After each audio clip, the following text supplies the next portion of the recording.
Welcome to cyberspace. I'm your host, Leslie Poston.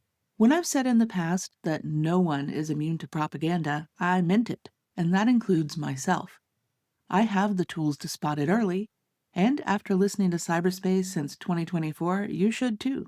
Still, I thought I'd use an example from my life as a starting point to illustrate this in more depth for this episode. A few days ago, I came across a news item about a law that revokes the passports of people who fail to pay child support. My first thought was an enthusiastic good. I felt this little flicker of satisfaction because deadbeat parents are a real problem and their children suffer real consequences when the support payments don't come through. Passport revocation felt emotionally proportionate. And then I checked myself because I know that a strong emotional response to a news story that immediately eliminates a desire to think more deeply about it is often a sign that the framing may be questionable or too simplistic, and that it can hide downstream effects or hidden motives. So I started asking the questions I should have asked first. How is non payment defined here, and who defines it? What does the appeals process look like? What happens to someone who fell behind due to job loss or medical debt before they could petition the court? What prevents this mechanism from being used against people who are technically in arrears through no real fault of their own, or against people whose cases may still be contested? Who decides when the threshold is crossed? And maybe most importantly, what else could a passport revocation law be used for, and who else could this be used against once this infrastructure exists? The more I pulled at it, the more the clean framing started to fray at the edges, and I started to dig deeper. In other words, a demonstration of exactly how we're supposed to alert ourselves to and avoid falling for propaganda and manipulated storytelling. The most effective propaganda has never depended on lies. It always has at least a grain of truth, and it often has an emotional trigger within the message. The most effective propaganda has never depended on lies. It always has a grain of truth, and often has an emotional trigger within its message. The frustration people feel about weak child support enforcement is completely legitimate. Propaganda doesn't manufacture your personal values. It locates them and uses them as entry points for its message. What agenda-setting theory tells us is that the goal isn't to change what you believe. The goal is to change what you think about first, in what order, and through what emotional lens. If you get that sequencing right, you don't need to deceive anyone about the underlying facts. There's a useful distinction between agitation propaganda, which is designed to produce a specific reaction quickly, and integration propaganda, which operates over a longer timeline and shapes the basic framework through which people interpret the world over time. Integration propaganda is what makes certain ideas feel like what we call common sense, something we've debunked in another episode already. Agitation propaganda is the spark. The passport law framing is agitation propaganda. It's engineered to produce an immediate gut response before slower reasoning has time to engage, and it works better the less time you spend with it. The foundations of modern public relations were built on this same understanding well before the research existed to explain the mechanism. The insight was that you don't need to convince people of things they don't already believe. You identify existing beliefs and emotional associations and then connect them to whatever you're trying to sell: a product, a political position, or maybe even a policy. The emotional architecture is the work of propaganda. I've talked on this show before about the effect heuristic, System 1 and System 2 processing, confirmation bias, and in-group and out-group moral exclusion. If you do a search on the website, you should be able to find episodes using all of those keywords. All of these were active in my initial reaction to that passport proposal. Rather than retread that ground, I want to go a little deeper, because naming individual biases understates what's actually happening. These aren't separate mechanisms running in parallel. They're components of one integrated response. A useful starting point is the concept of moral conviction, which research distinguishes carefully from moral opinion.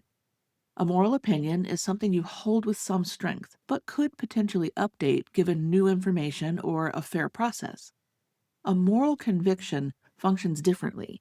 It operates more like a core identity commitment, resistant to compromise, capable of overriding other values that you'd normally endorse, like procedural fairness or due process. When a belief reaches that level, the motivation to scrutinize it doesn't just weaken, it can reverse, so the scrutiny itself starts to feel like a kind of disloyalty. You see this often in religious propaganda. You don't fact check your conscience. When the child support framing activated something that felt like moral conviction, protect children, hold negligent adults accountable, it moved the question out of the deliberative zone before deliberation had a chance to begin. Analytical capacity doesn't protect you here either, and the research on this is kind of uncomfortable. People with stronger quantitative and reasoning skills do not perform better on politically or morally charged questions. They perform better at constructing defenses of the conclusions they've already reached. The analytical capacity gets redirected toward the prior rather than toward accuracy. So sophistication is a tool, and tools work in whatever direction you point them. Cognitive fluency adds a final piece. When information is easy to process, with coherent framing, clear categories, and emotionally consistent logic, our brain registers it as familiar, and familiarity gets misread as truth. Deadbeat parents lose their passport is a fluent emotional sentence. It's simple, it's direct, and it arrives with what we can call an emotional payload that feels self-explanatory. That same cognitive mechanism that makes it feel right also makes it feel true, and those two sensations are really difficult to separate from the inside. And by the time all of this processing has run its course, moral conviction is engaged, analytical capacity is recruited to protect the conclusion, fluent framing is registered as self-evident, you haven't been deceived in any simple sense of the word. You've been routed through your own cognitive architecture. Propaganda didn't override your thinking, it used it against you. The passport proposal illustrates the technique clearly enough to be useful as a reference point. The policy is anchored to the most sympathetic possible subject, a child who isn't receiving support they're legally owed. And we've talked about using the phrase "for the children" in propaganda before. You can look those episodes up as well. If you're inclined to scrutinize the policy, the framing of the propaganda has already positioned that scrutiny as potentially working against the child, rather than in service of getting the policy correct. Doubt is made to feel morally costly before you've even asked a single specific question. The mechanism itself is left a little vague.